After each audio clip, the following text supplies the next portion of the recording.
This past week, I had the honor of contributing to a New York Times article by Deborah Kamen. The article's titled, "Home Sellers and Buyers Accuse Realtors of Blocking Lower Fees." And it's a fantastic deep dive that explores, okay, it's been 1 year since the settlement of the massive lawsuit against the National Association of Realtors. What's changed? And spoiler alert, not a whole lot, unfortunately. So I got to share what I've seen as I've been working with self-represented buyers, or as we like to call them around these parts, DIY homebuyers, and the struggles that DIY homebuyers continue to face in this post-NAR settlement market. Now, if you are new here, this is the DIY Homebuyer Podcast. My name is Nick, and in this episode, I thought it'd be kind of fun to actually upload the entire article into Grok and ask Grok to generate some questions for me that I think you, as unrepresented buyers, probably have. So this is an experiment. I think it's going to be a lot of fun. Let's go ahead and dive in. Question number 1 from Grok. Hey, Nick. That Mike Chambers guy with his @Realtors hate me thing, hilarious. Did you ever think of doing something wild like that to get your DIY message out there? Now, I will confess, the success that Mike Chambers and the @Realtors hate me account, especially on Instagram, has been mind-blowing to me. When I set out to build the DIY Homebuyer Academy, I thought that there was this potential for virality, and I've seen that a little bit. Like on TikTok, I've had a few videos that have done close to 100,000 views, which for me, who's not a great short-form video creator, that was impressive. But it was really interesting to see him come along and validate my hypothesis that yes, there is a pent-up demand for someone to say the quiet thing out loud about how real estate commissions seem to be unnecessarily high and how there needs to be change brought to this industry. Now, what's interesting about Mike is that he's able to come at it from the perspective of he doesn't have a background in real estate. He just wanted to sell his home and refused to pay the 5% commission and documented his journey of selling it on his own. I'm coming from a bit different angle because I have been an active realtor, a seasoned realtor, where I've got hundreds of millions of dollars of transactions to my name and a lot of professional network connections. And so the risk that I have felt in creating the DIY Homebuyer Academy is that, especially locally, I blow up all of those relationships. And so it has, I've certainly pissed off my fair share of agents, but it has made me have to be a little bit more careful and calculated in not just being provocative in what I am saying, which I think has impacted my ability to grow with the same kind of virality that Mike has seen. And let's be real too, he's just fantastic on social media. He has that it factor, which so few people have. So awesome to see the success of his page. We'll see as DIY Homebuyer continues to slowly but steadily increase in awareness and numbers. All right, question 2. Okay, real talk. Agents are still clinging to those big commissions, like the article said. What is the sneakiest trick you've seen them pull on buyers like us? All right, the sneakiest trick happens in the listing agreement. This is something that is between the seller and their agent. And there's this issue called cooperative compensation.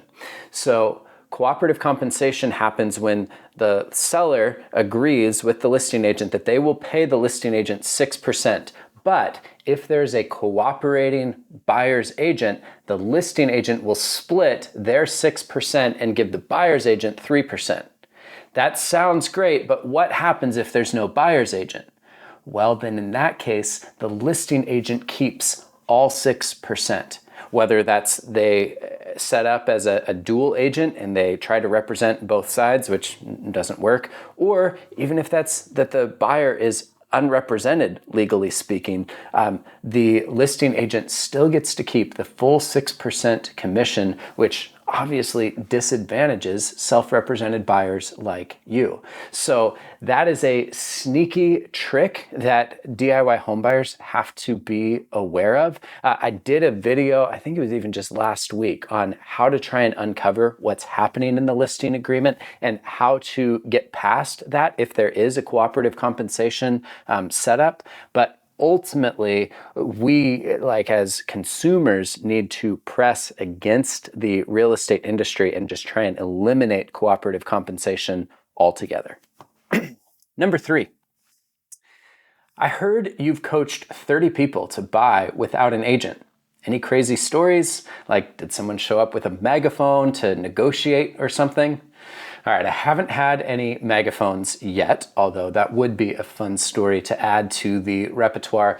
My favorite story was actually with the first people that I worked with as DIY homebuyers. And they had a very specific property that they needed and wanted to find, and they couldn't find it on the market anywhere. And so they got really creative, and they actually went on to Airbnb, and they found the property on Airbnb that they wanted to buy. And they reached out to the hosts through the Airbnb platform to say, hey, we don't actually want to like rent out your house for a few days. We want to buy it from you. Would you be interested in selling?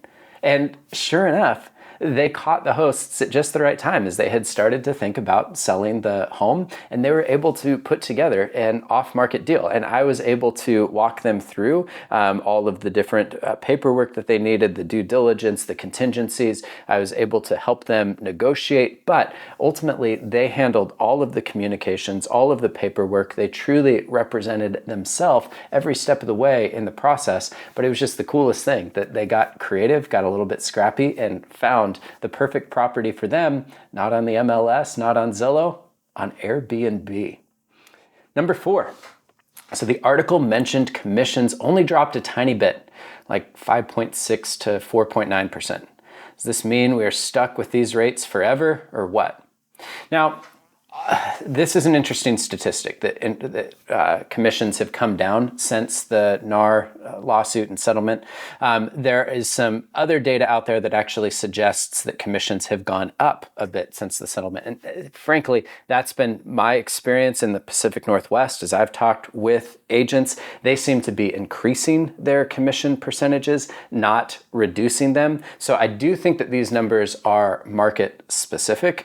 That being said, I think that the deck is stacked against consumers when it comes to agents reducing their commissions. Part of that is that many agents are still doing the cooperative compensation that I talked about earlier in the couple of questions earlier, which keeps commissions artificially high.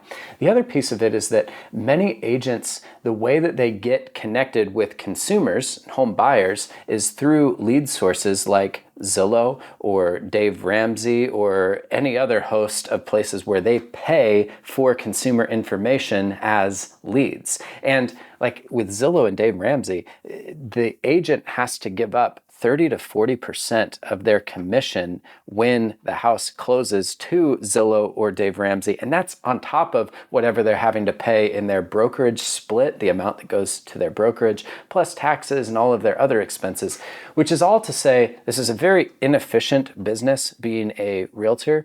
And while it seems like they personally are making a bunch of money, the actual amount of that they get to keep is pretty small, which really reduces how much further they can come down in their commissions. And so, yeah, it's not just like, well, realtors need to lower their commissions. It's also like, we got to look at Zillow and some of these big platforms and the way that referral fees are set up. Like, how does it make sense that Dave Ramsey should get 30% just because he got somebody to fill out a form on his website and then sent that to the highest paying, highest bidding real estate agent? Those are all factors that keep commissions as high as they are. And if we really want to see those commissions come down, we got to take a look at those factors as well. Number 5. Nick, the realtor in the article said that going solo is like walking into court without a lawyer. Come on, tell us why that is nonsense.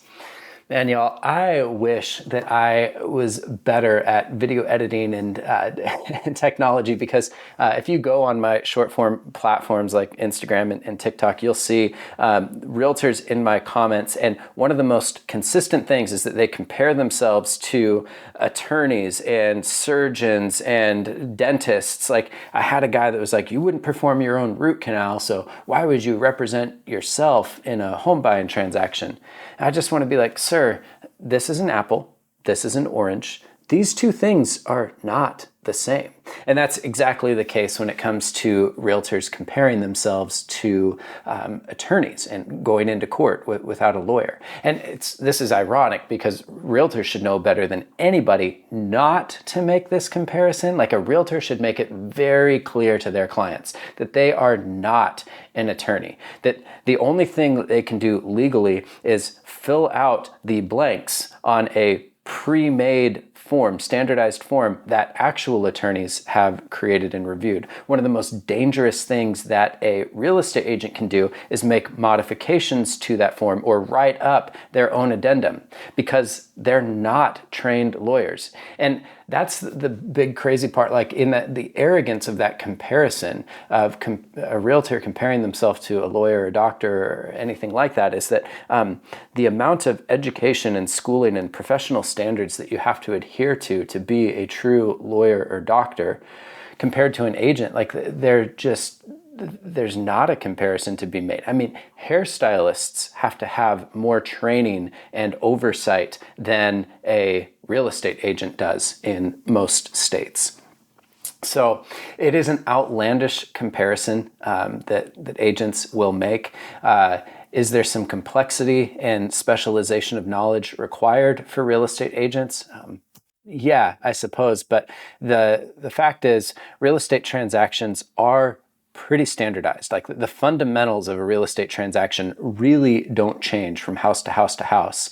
Whereas in the legal system, like, every court case is totally unique and has its own factors and its own jury. Anyhow, there's so many more variables and dynamics where it's like, yeah, I would want a lawyer to represent me in court, but that doesn't one for one mean that I need an agent to represent me when buying a house, especially if it's a pretty straightforward transaction. So yeah, it is a ridiculous comparison. If somebody does want to go through my comments and make that supercut, though, I will be glad to post it. I think it would do pretty well. Number 6, I love that Mike guy refused to pay 5%. How do I get gutsy like that and negotiate without an agent pushing me around? Awesome question. So one of the things that I think has been key to Mike's success is that he knows he's a highly competent person, and he's very, very confident in what it is that he is doing. And I really believe that most people do have the competence to handle the home buying process on their own. Like, if you can buy a car without having a buyer's agent, you could buy a house without having a buyer's agent. Now, yes, a house is a much bigger purchase, usually 10 times more expensive than a car. And there is a little bit more complexity, but a lot of the basics are the same, where you're doing your own research, you're doing your own sort of tour, or the equivalent of a test drive, you're doing your own due diligence, you're doing your own negotiation, you are reviewing legal documents and contracts, asking good questions about those things. There's enough there where it's like, if you're competent to buy a car, you could buy a home. Now, the thing that most people lack is the education, and it's education that brings about confidence. Like, most self-represented or would-be self-represented home buyers, the biggest thing that trips them up is just that it's like, I don't know what I don't know, and I'm afraid that what I don't know is going to cost me tens of thousands of dollars, or worse, I'm going to get stuck in this several $100,000 home that was a terrible investment or purchase. And that's where I really believe in the value of the home buyer education that I am doing, because I think that we can clear up a lot of those questions, both by pre-recorded content, by the happy hour calls that we do, as well as by working one-on-one together, where you have an expert who knows this industry that is in your corner, but I'm there as an advisor and as a counselor to you, not as your legal agent. It's the difference between having a Uber driver where you hop in the back seat and they take you where you want to go, versus you're in the driver's seat and you're using me like your GPS system. You're still the one that's behind the wheel. I'm just helping give you navigation, and when we hit different detours or roadblocks, I'm giving you the different routes that we can take. So how do you be like Mike and negotiate without an agent pushing you around? Confidence. How do you get confidence? You get educated. And that's what I'm working on providing. Number 7, wait, what's the deal with all this steering stuff they're talking about? How do I even spot that when I'm house hunting? So steering is really sneaky. And the way that this happens as a home buyer is if you're working with an agent, your agent wants to get paid. So you have an agreement with the agent that's just say that you're going to pay, they're going to get 3% commission on whatever house that you buy. And they've told you that, hey, the seller, most sellers are still paying the commission. So you say, okay. And then there's 2 houses that come up on the market that are both great fit for you. One is $500,000. The other one, 2 doors down, same square footage for all intents and purposes, same house, it's $475,000.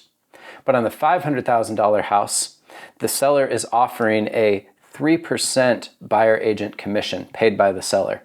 And on the $475,000 house, there's no buyer agent commission being offered. Which house do you think your buyer's agent is going to want to show you?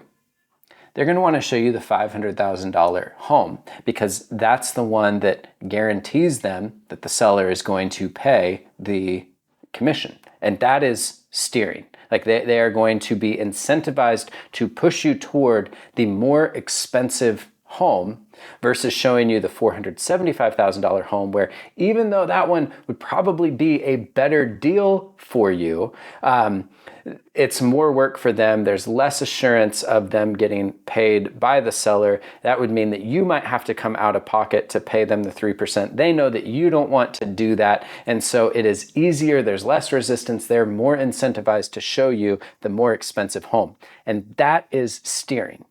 So that's the real issue. And that's, again, why I say you should learn to represent yourself, because that's the best way to avoid any sort of conflict of interest. You're not having to constantly ask the question like, is my agent really looking out for me, or are they just steering me towards the properties where they're guaranteed that they're going to get paid?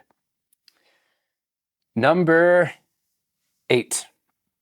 Yo, Nick, what's the funniest pushback you've gotten from an agent since you started your DIY Academy thing? All right.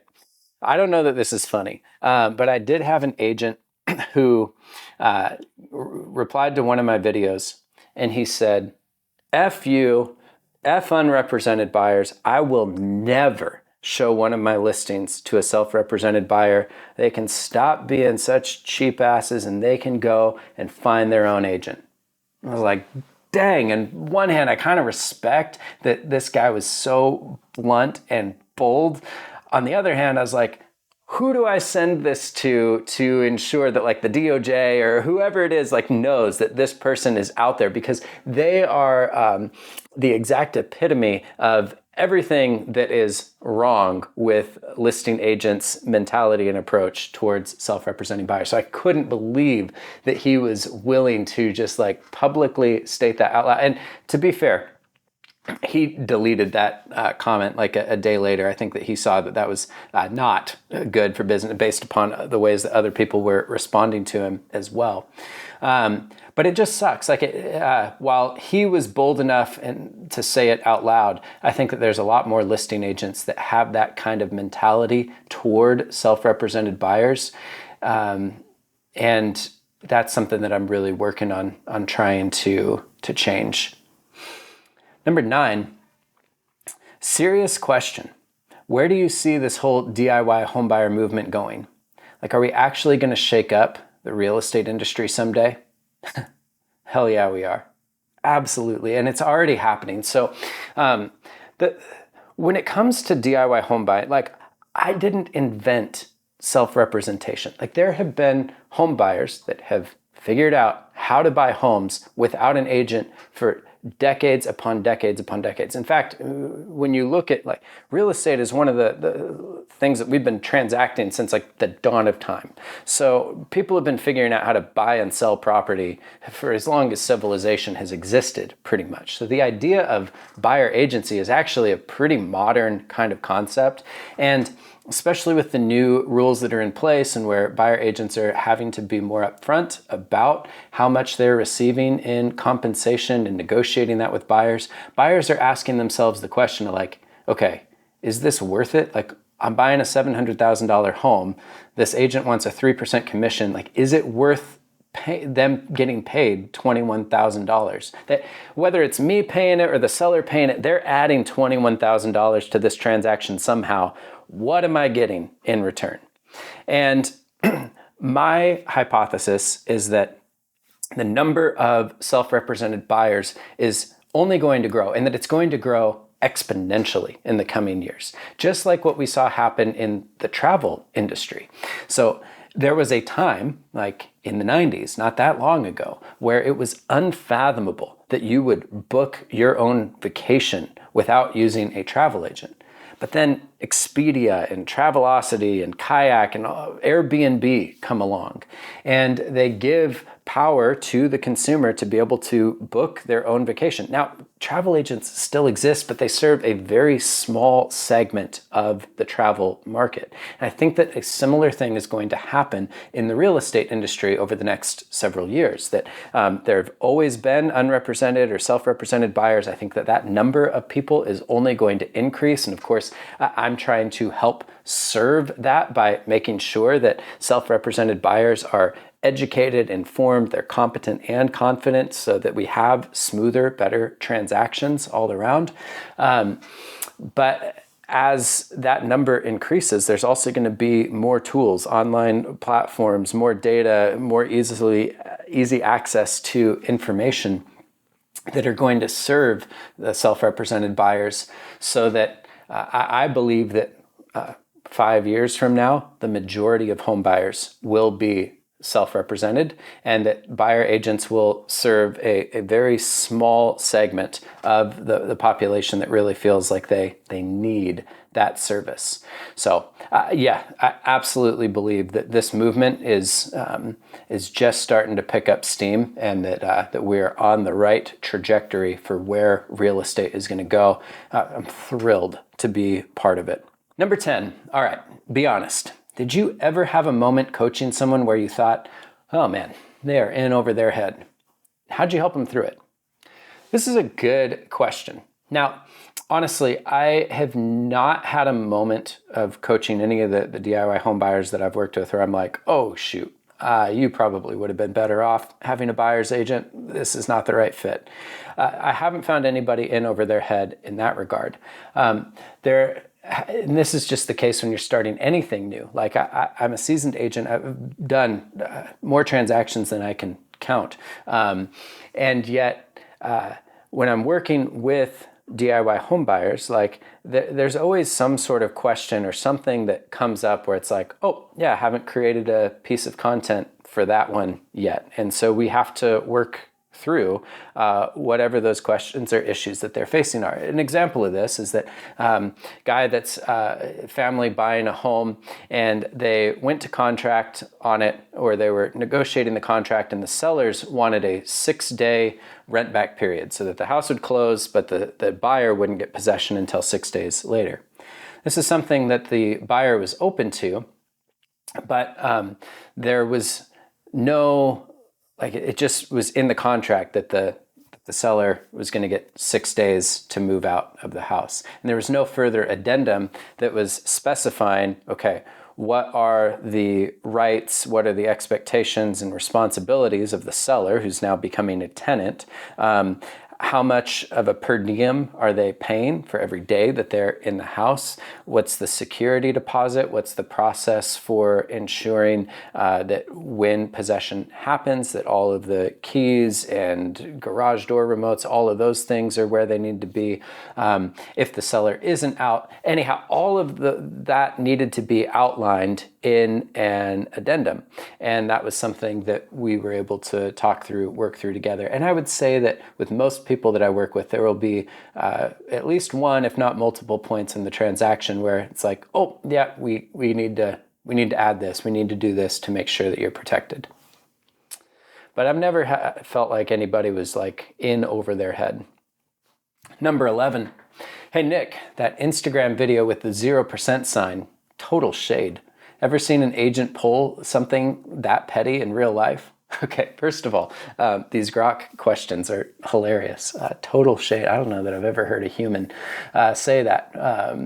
But the idea here of this viral video, I actually did a stitch with this on my Instagram page. Here's a summary of the video.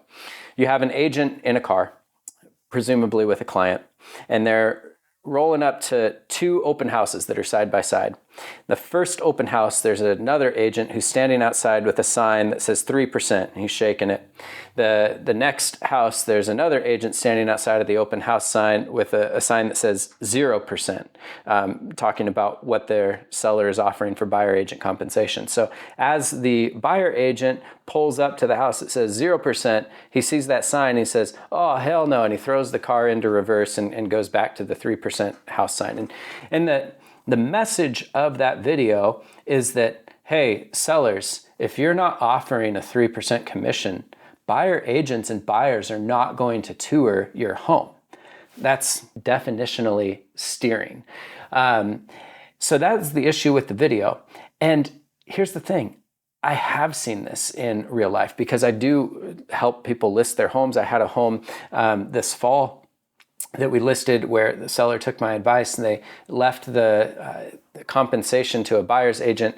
They said they're open to a concession, but it was going to be, the amount would be determined upon review of offers. And I got a call from a buyer's agent that said, hey, I have a client that's interested in this house, but before I schedule a showing, what is your seller offering for buyer agent compensation? And I said, well, there's not a set amount. They're open to it, but it'll be determined upon a review of the offer. And the buyer agent said, well, I'm not going to waste my time showing a house where my compensation isn't guaranteed. And they hung up. And that's a real shame because my seller's house could have been the perfect house for that home buyer. And that buyer agent did a huge disservice to their client by not showing them the home. Because a good buyer's agent would say, I'm just going to show my client any and every home that fits their criteria, and whatever needs to happen in terms of my compensation, like we'll negotiate that in, we'll figure that out. Like I'm the professional here, I can navigate that. But to be so lazy and cold and to just say that like, oh, you're not making my life easy, your seller isn't offering the compensation that I require, I'm just going to skip your house entirely. I feel terrible for that buyer. And we ended up selling that house. The seller did compensate the buyer agent. The fee was really reasonable. It was even lower than like what the kind of standard for the area is. So it was the best strategy for the seller not to set anything up front. And did he lose out on a potential buyer? I guess, but more than anything, I'd say that it's the buyers that are losing out in that situation. Number 12.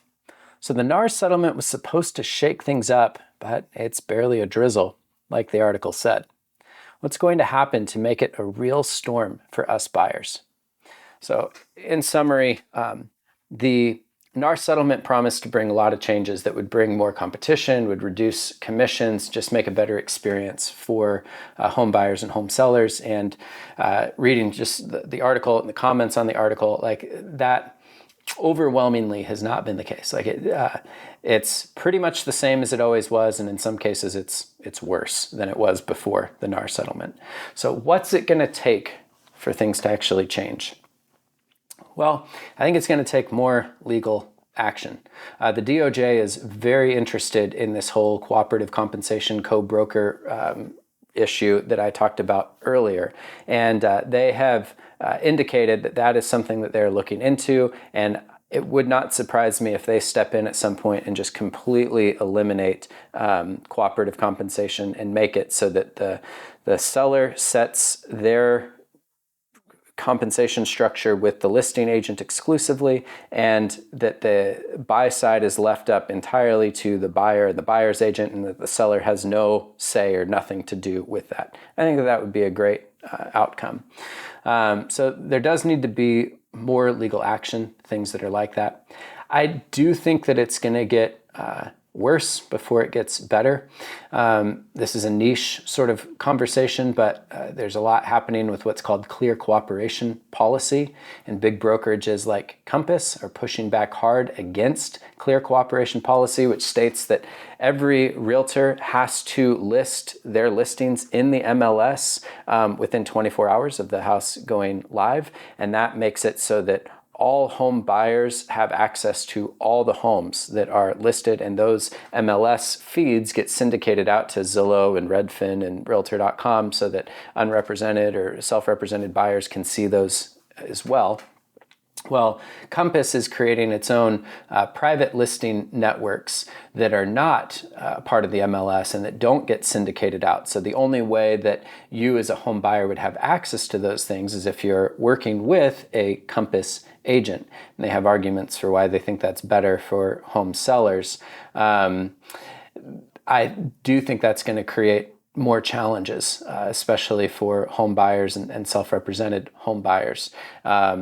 We'll see what shakes out with that, but legal action is I think what's really going to bring changes. And then buyer education, again, like the more that consumers are educated and informed, and the more that you know your rights, the better off you are. And so while I'm not a consumer advocate for sure, and where I have opportunities to speak into things legally, you better believe that I will. But the main thing that I feel like I'm able to influence is educating home buyers, and I believe that if we get that surge of educated buyers, it'll be the voice of the consumer that ultimately drives change. Number 13. All right, spill it. What's the one thing you tell your DIY clients to never ever do when they're going agent free? Okay. This is going to sound so simple, but I can't say it enough. As a self-represented buyer, do not under any circumstances ever sign a buyer agency agreement if you don't want to be represented. And it's a shame that I have to say this, but because whether it's out of ignorance and not understanding how the new rules work, or whether it's out of maliciousness and manipulation, I have had DIY homebuyers that I'm working with that they have said to the listing agent, I want to be self-represented. I do not want to have an agent representing me. And they go to meet the listing agent to tour the listing agent's property, which is always allowed, but they've had listing agents that say, before I can let you inside, I need you to sign this buyer agency agreement. It's a rule, it's a mandate, you have to sign it. And if they tell you this, like, they are flat out dead wrong. Do not sign the buyer agency agreement, because as soon as you sign that, guess what? You now have an agent, and more than likely that agent is going to be entitled to compensation, at least on the home that you're touring, and you really cut yourself at the knees in being able to advocate for yourself as a self-represented buyer.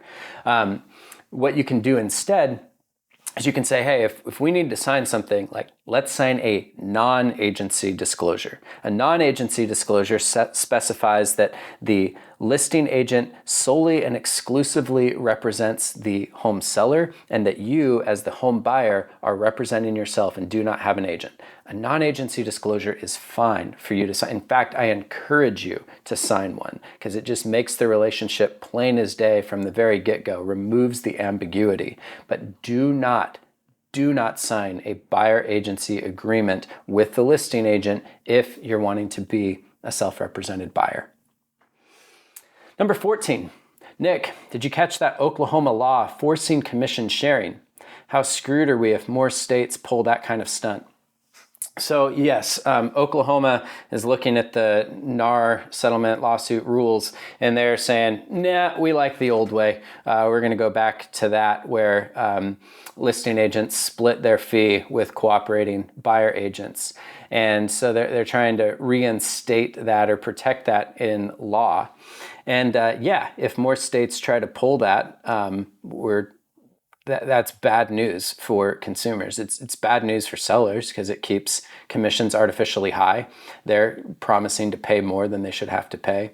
It's bad news for home buyers that choose to work with buyers agents because it undercuts their ability to negotiate a lower fee. And it's the worst of all possible scenarios for self-represented buyers because, like we talked about earlier, the listing agent, if there's no buyer's agent, instead of having to split the 6% commission, they just get to keep the whole thing. And so the seller and you as the buyer lose out, and the agent, they're laughing all the way to the bank. Like it is ridiculous. I don't think that that law is going to hold up. I think that other states would be so foolish to try and implement that. But hey, if you're in Oklahoma or if you catch wind of your state trying to implement some sort of a commission sharing, co-broker, cooperative compensation law, that is a time to let your local representatives know that you're not on board with that. That is not what's in the best interest of home buyers or consumers. And so, yeah, if you catch wind, make some noise because that is not good. Number 15, I am dying to know, what is the most ridiculous excuse an agent has given you for why we need them after the settlement? All right, this kind of goes back to agents comparing themselves to lawyers, where they just have, many of them have this overinflated sense of their worth or their value. And for many of them, it's like they just cannot fathom the fact that somebody would have the competence to represent themselves. And so I've had these agents leave comments where they like list, 100 things that they do that no way could a buyer handle these things on their own. And it's like scheduling inspections and transferring utilities and coordinating the communications between the lender and the title company. It's like, yeah, those things are really important, but there's no way that you can honestly believe that somebody else, that an individual couldn't handle those things on their own. Now, is it convenient to have an agent that's able to coordinate all of that? For sure, convenient. But at what cost? And that's the real question, where when home buyers are having to say, a buyer's agent makes my life more convenient, but they're also adding on a $700,000 home $21,000 to the transaction. Is that worth it relative to the convenience and the service that they provide? I think for many consumers, the answer to that question is no. For 21 grand, I'll figure out how to do these things. I'll keep myself organized. I will handle it all. And that's the big thing that I think realtors are needing to wake up to. They continue to overvalue themselves and think that consumers need them in a way that consumers actually don't. Number 16, Mike Chambers sold his place and dodged that $137,500 commission. I did read that right. It was a $2.7 million home. And so the agents are telling him that he was going to be on the hook for $137,500 commission. How do I channel that energy to save big on my buy? Well, it really does come back to that confidence piece. Just knowing that, all right, I've got the competence, I can get the education that I need, and with that education, have the confidence to navigate the home buying process on my own.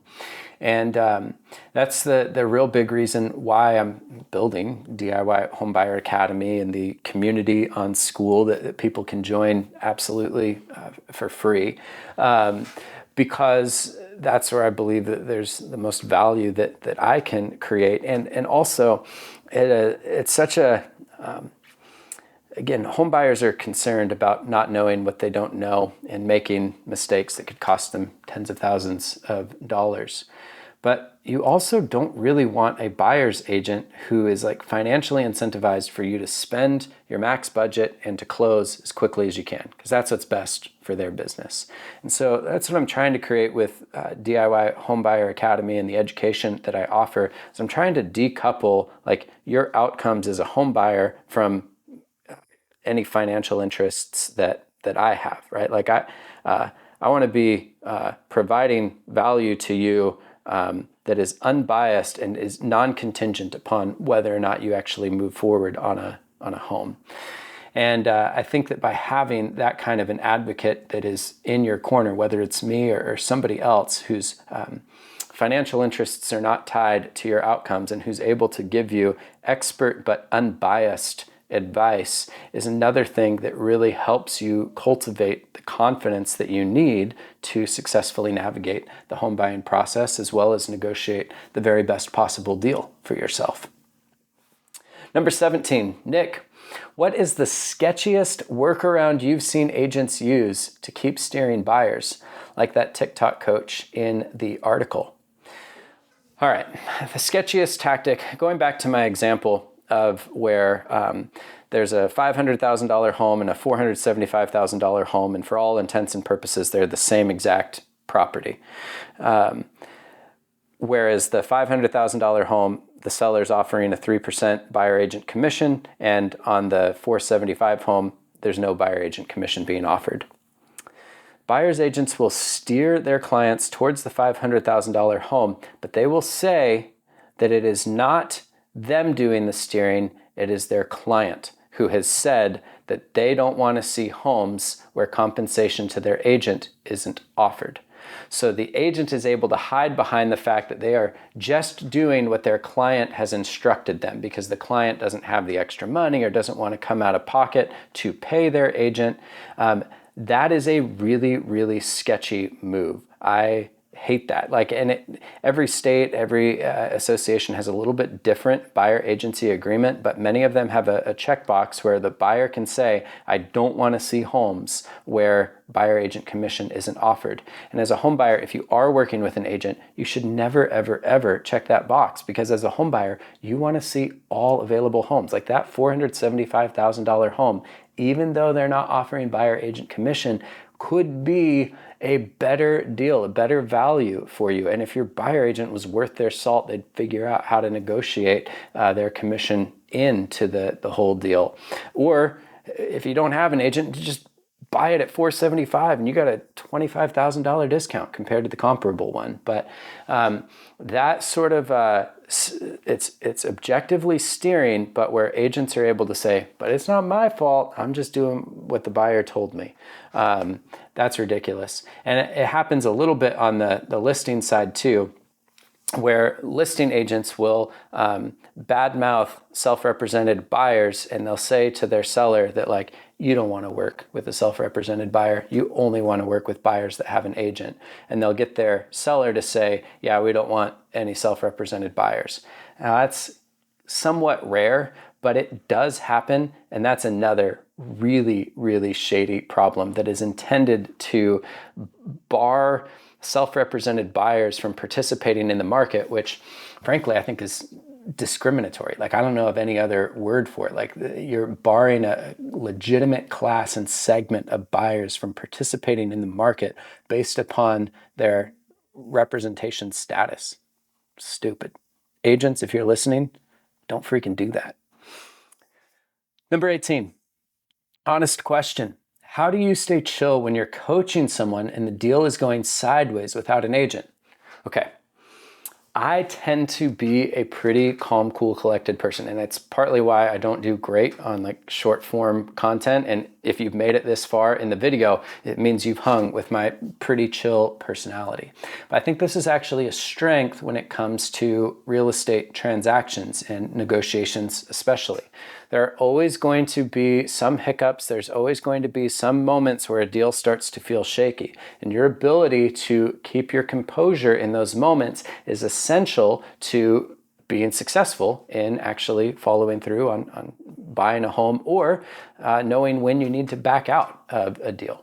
So I always like to keep the bigger picture in mind. Like, perspective really helps, because when things get stressful, when things start to go sideways, we can start to get tunnel vision. And when we get tunnel vision, when we feel stressed and rushed or panicky, that's when we make really bad decisions. So my goal in working with home buyers is always to just step back, to see the bigger picture, and then to try and get creative, like with all of our options. Like, sometimes what seems like the only way is not only not the only way, sometimes it's not even the best way. And so really just getting all the options out on the table, trying to be as rational as possible, thinking through what all of our different options are, we're always able to find a way forward.